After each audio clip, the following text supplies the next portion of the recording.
ये जो चुनाव जीतने वाला हूँ, यह हमारी सरकार बनने वाली है, इस अनुमान पर पहुँचने में आप काफ़ी लेट है, बहुत लेट है आप।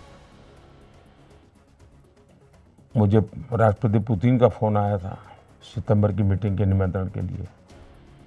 मुझे G7 का फ़ोन आया था कि हमें मीटिंग में चाहिए। तो दुनिया को तो पूरा भरोसा है कि ये सरकार बनने वाली है। आप काफ़ी लेट हैं लेकिन फिर भी देर आए दुरुस्त आए अच्छा ही है जहाँ तक चुनाव का सवाल है, मैंने 1 साल पहले मेरी पार्टी को कहा था, बड़ी मीटिंग में कहा था कि कैंडिडेट का इंतजार मत करो। आपका कैंडिडेट घोषित हो चुका है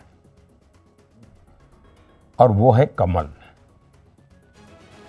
कमल ही आपका कैंडिडेट है और कोई कैंडिडेट है ही नहीं।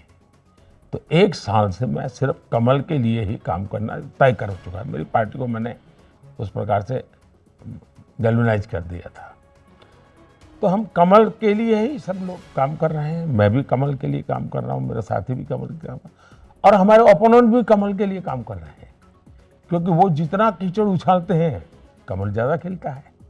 तो वो काम वो कर रहे हैं और हम कमल की बात पहुंचा रहे हैं। कल मेरा ईरान में एक बहुत बड़ा निर्णय हुआ है, एग्रीमेंट हुआ है। वो हिंदुस्तान के अखबारों की हेडलाइन न्यूज है, टीवी मीडिया की 24 घंटे की है। और मेरा मिनिस्टर कल चाबहार थे, ईरान में थे। चाबहार पोर्ट का मेरा फाइनल एग्रीमेंट हुआ। ये बहुत बड़ा काम है जी, सेंट्रल एशिया से जुड़ा हुआ मेरा इकोनॉमी का बहुत बड़ा काम हुआ है। लेकिन अब पता नहीं यहाँ अब फर्स्ट हेड टेबल क्या होता है जी सारी लड़ाइयों के बीच में मेरा चाबहार का एग्रीमेंट हो जाता है। तो मेरी पहली वस्तु ये। दूसरा, किसी तीसरे के आधार पर हम अपने निर्णय नहीं करेंगे जी। हम निर्णय हमारे लिए करेंगे। फलाने को बुरा लगेगा तो इससे बात करूंगा तो क्या होगा जी, नहीं, मैं सबसे बात करूंगा।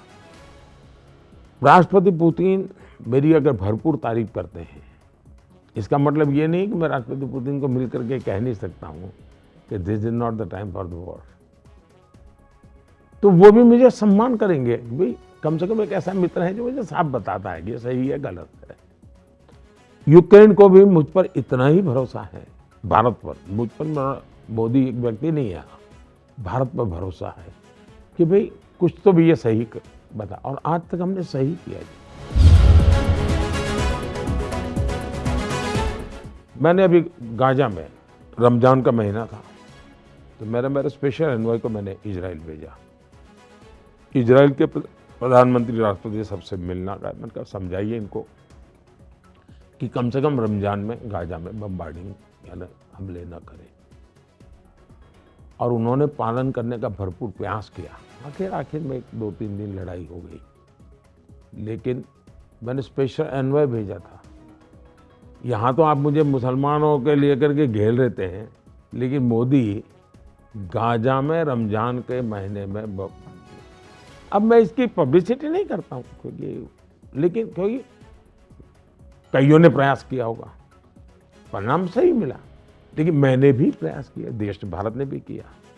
तो इवन मेरा आज भी पैलेस्टाइन के साथ उतना ही निकट नाता है जितना मैं इजराइल गया। हमारे यहाँ फैशन क्या थी, इजराइल जाओ, पैलेस्टाइन जाओ, सेकुलरिज्म करके वापस आओ, मगर नथिंग टू डू। मैं इजराइल जाऊँगा, वापस आऊँगा, मुझे ढोंग करने की जरूरत नहीं। इजराइल गया मैं पैलेस्टाइन जाऊँगा तो स्टैंड अलोन मेरी विजिट होगी। पैलेस्टाइन भी गया।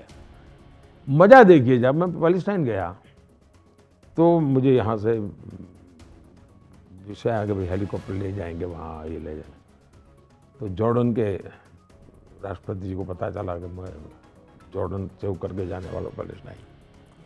अब वो मोहम्मद साहब के सीधे वारिस है, जॉर्डन के जो प्राइम मिनिस्टर हैं वो उनके सीधे वारिस है, मोहम्मद साहब के, उन्हीं के संतान है।